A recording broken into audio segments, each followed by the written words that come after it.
I'm Connor Old, and welcome back to another episode of Old on Old. And this week, we're going to be looking at a film that captures a time and place so well, better than most films ever made. I'm talking about Smokey and the Bandit. So, if you guys are new to the series, what I do every single week is I break down a classic film I've never seen before. I talk about its historical context as to what makes it a classic and why I chose it for this episode. And then I also talk about my thoughts on the movie, looking at it from a 2018 viewpoint. I look if things hold up, what makes it a classic, and in my mind, I would still consider it a classic today. And Smokey and the Bandit, if you don't know the plot, it's about a man named the Bandit who's transporting Coors beer across state lines, and pretty much throughout the entire film gets into a high-speed car chase with a cop who calls himself Smokey. Now, jumping into the historical context, I decided to do this episode because of Burt Reynolds passing, and I haven't really seen any of Burt Reynolds' films, so I had a lot to choose from.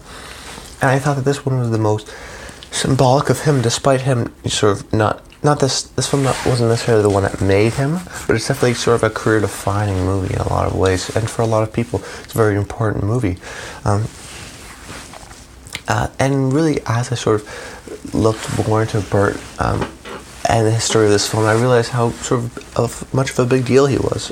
In my mind, this was never required viewing. I'd heard very little about the film, really, aside that, it was a popular movie in the 70s, but it's sort of been forgotten, at least in my circle today.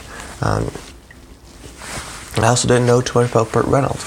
My first exposure to Burt Reynolds was in Boogie Nights, although that was sort of a revival performance by him. So I decided, let's go back and see more about this great actor who really sort of dominated the box office in the 70s and early 80s, and see what made him special and why was he sort of the big movie star of the day. As I sort of learned more about it, I learned about the charm of Burt Reynolds and sort of the appeal, especially of this movie. And if you don't know, this movie was actually a B movie until Burt Reynolds signed on to it. That's how it sort of got the money it did to sort of put into a mainstream appeal. But actually, when it first came out in New York, I believe, it didn't do very well. And it was only until it expanded out, particularly to the southern states of the U.S., where it started to do very well and sort of gained a lot of traction there. And people were seeing it multiple times, and it started doing really well there, and then it became like a cultural sort of landscape of the film, and the character of Bandit really became a symbol for a lot of people. It's what the guys want to be, have cool cars, have,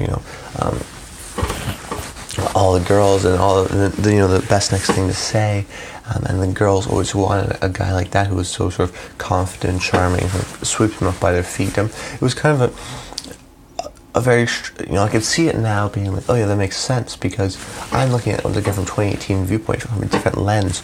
I'm looking back on it, I'm like, oh yeah, that's kind of an idealized, South, or the stereotypical version of it. And I think this film maybe captured that very well, but also maybe helped start that, and sort of helped start that trend because of the success of the movie. And I think, it's one of these movies where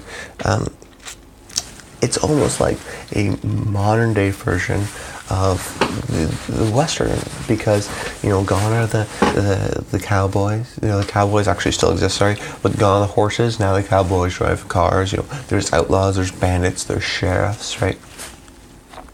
They purposely do that sort of Western take on it. So it's not sort of the West, sort of the traditional thing, but it has more of a vibe to it, more of a 20th century Western in that sense. And I think, it's one of those movies where, like I said, I didn't really grow up with it. I wasn't required viewing in my household or anything like that, but I feel like for a lot of people, particularly in the southern U.S. states, they know more about this because it's very much to do with their identity, because, the States is kind of a quagmire of different cultures within its own culture. Different places are completely different than others because it's such a large landscape.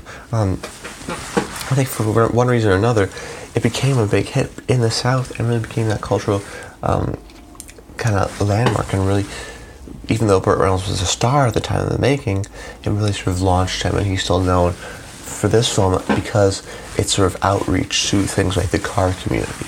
for example, really latched onto this community. So it really has more of a broader appeal than just film. It became really a cultural landscape in this place, which I found very interesting. And one of the reasons I chose to do this episode on Smokey and the Bandit was because of its massive success.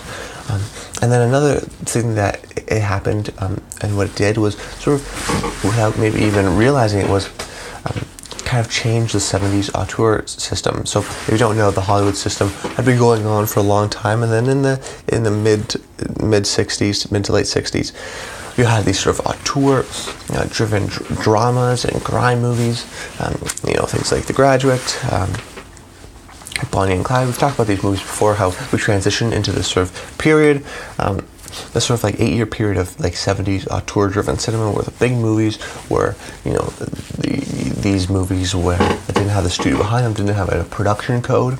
But that sort of lasted for a little bit, the sort of glory years, and then eventually transitioned into more of a typical Hollywood system again with the genre picture. In 1975, Jaws really was a signifier of how normally those were B movies, these movies with pulpier things, and with the pulpier subjects. So when this movie came out in the same summer as Star Wars, these two big massive hits, the car movie and the space movie are supposed to be the B movies, the pulpier movies, Grindhouse. They're not supposed to be the big mainstream things, but when it became big mainstream things, when they had the sort of studio pushing the budget behind them, and then the audience responded to it, it created a shift within how people consume content, how people watch movies, all the way up until today. And with the biggest phenomenon right now is the genre picture in superhero movies. So this is really sort of emblematic of it in a different way. Like Star Wars, really creating that genre picture into the mainstream, and Burt Reynolds has a lot to do about that. Even though Smokey and the Bandit isn't Star Wars, it still has, a lot, it made a lot of money. It was still sort of a cultural icon in a lot of ways. I think Burt Reynolds really embodied that, and maybe that's why it was the biggest hit of his career. And it's hard for most actors to have a bigger hit like that, to go past the movies, to go past movie lovers, to actually go into pop culture and into people's lives. I think that's a very sort of incredible accomplishment. So let's just transition over into my thoughts, and right away, I think you kind of know what movie you're getting into. It wears his heart on its sleeve. It's a sort of, redneck comedy chase film, and that's, not disparaging in any way. I think that's sort of a proud sort of statement of that. And it has all these elements, and I think a lot of that, and a lot of the charm of the movie, and a lot of the fun of the movie has to come with Burt Reynolds and his character, the Bandit. It's kind of an interesting thing where I use the example of Philip Seymour Hoffman. Philip Seymour Hoffman is one of the best actors of all time, in my opinion. He's a phenomenal actor. He can do so much, but he can't do something like this. He couldn't really, I don't think, even though he do it well, he wouldn't be able to pull off the charm and charisma some of these big leading men have. This character we've seen before with, your Iron Mans, your Will Smith has played this character, Brad Pitt's played this character, Tom Cruise has played this character.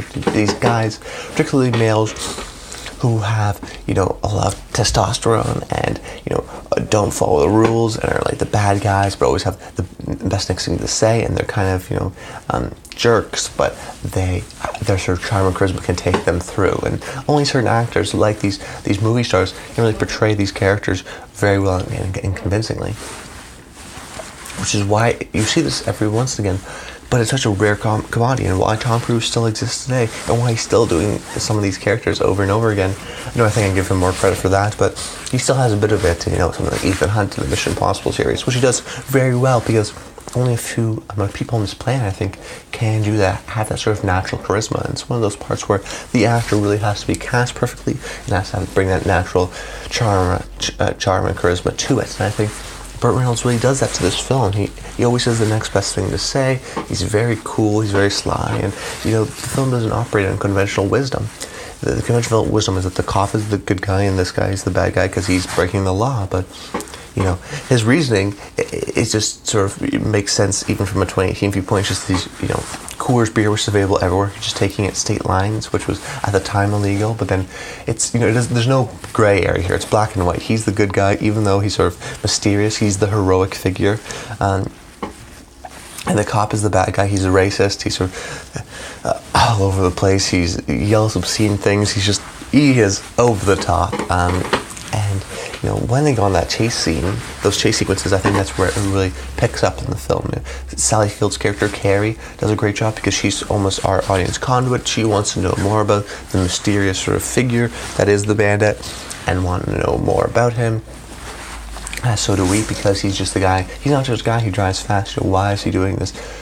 Sort of wondering more about that drifter lifestyle that's so alluring.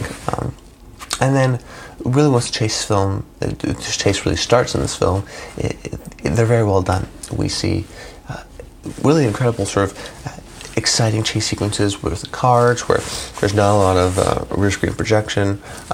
Like you see in the Hitchcock movies, for example, it's very sort of real time. Feels modern in that sense. However, I did feel it got a bit repetitive, and like I've seen this over and over again. That's what kind of problem with the movie, I'd say, is that it's an hour and a half long, but it feels like 2 hours and a bit because it's just sort of the same thing over and over again, and there's not really an arc to these characters. It's just kind of fun to go along and hear some of the jokes that do land. A lot of stuff doesn't hold up. Particularly some of the characters and the jokes and what they say, some of them do land flat because they're based on sort of things and references of the time. But you see the sort of the fun, the brotherhood of the truckers and them rallying against the sort of racist cop here and wanting him to get away because this cop is sort of abusing his power. And it's fun in a lot of ways with that great soundtrack, Eastbound and Down, and that sort of became an anthem for a lot of people, an anthem for this film, and it really propels the film in a great way because it keeps that sort of on its toes, country, just fast, living fast sort of lifestyle that I think is idealized to a lot of people, and I don't think that's a wrong thing. Even though it's not sort of my cup of tea, I don't think I'll find myself watching this movie again, maybe. It's one of those movies where people sort of idealize this mythic, heroic figure, and I don't think that's wrong. I mean, people of my generation, idolize Jordan Belfort from Wolf of Wall Street. These are two people that they're sort of wrong in their own rights, but they have such amazing lives that you want to be like them. And the film sort of, in this case, he's not sort of a terrible person necessarily. He is breaking the law, but he's just sort of, you don't do anything like killing people or anything. So there's a sort of emotional resonance in that, and I think that has a lot to do with Burt Reynolds, and Burt Reynolds really carries the film on its back, along with those great chase sequences, despite them being repetitive. Ultimately, well crafted, well edited, which actually got an Oscar nomination, and exciting, and it keeps it exciting. And I think this film should be praised for its how it sort of affected a generation, affected a certain time period. I think Burt Reynolds, rest in peace, because he's affected a lot of people in a lot of ways, and this is a movie that I think has sustained a classic, particularly in this part of the country, in the southern United States, because of its subject material and because it's a good movie and because it still can be rewatched today. It still kind of holds up despite a lot of it not working because of the main central part, the charm, the charisma of Burt Reynolds, the great chase sequences are still there. If you catch on in the middle, you're not going to miss anything. It's one of those movies where you just want to essentially turn your brain off, have fun, and just go along on the ride and enjoy the ride. So make sure you rate and review the episode, like and comment. Let me know some of your favorite movies. We're nearing the end now of Old on Old, so get ready for Old Oscar Countdown. That's going to be a lot of fun. If you don't know, I'm going to be unfortunately stopping the podcast for now. You can check out that last episode for more of the details. So going into the Oscar season, we're just having Old Oscar Countdown. That should be a lot of fun. I'm going to go really depth into it. I think it's going to be a great year. But right now, finish up these Old on Old episodes, and then when we get into the Oscar season, we get into the Oscar season. That's about it. I hope you guys enjoyed the episode, and until next time, stay tuned.